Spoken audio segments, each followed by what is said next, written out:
Ce sont aussi des pièces de valeur. Voici des montres et des armes gravées par un artisan. Son atelier est installé à Verviers et c'est son père qui lui a transmis la passion du métier. Rencontre signée Anne-Catherine Crofer. Le rêve de Roland Baptiste, c'était de devenir garde forestier. Finalement, il a suivi les traces de son père. Il grave des montres et des armes. Un travail méticuleux qu'il exerce depuis 27 ans.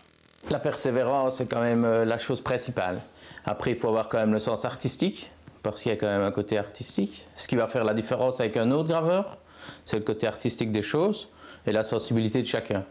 Donc ça, c'est les choses primordiales. Après, le côté technique passe quand même largement après ce qu'on pourrait penser, où la difficulté n'est pas vraiment là.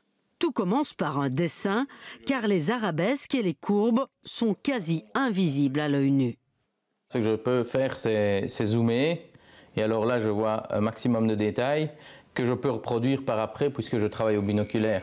Le binoculaire peut grossir jusqu'à 30 à 40 fois, suivant le zoom que j'emploie.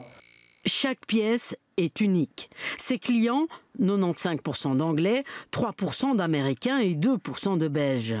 Tout comme son père qui gravait des armes à la Effenderstahl, Baptiste a des clients armuriers. Ici, c'est le dessous d'une carabine. Donc ici, on a le pontet, ici la détente. Donc il faut s'imaginer que le canon vient au-dessus et on a la détente ici. Donc ça, c'est une des pièces. On ne voit jamais le fusil en entier? Moi, je ne le vois principalement jamais. Graver une montre lui prendra une quinzaine de jours. Un fusil, entre 3 et 6 mois. Le travail ne manque pas, mais le temps est compté, car les clients sont parfois très impatients.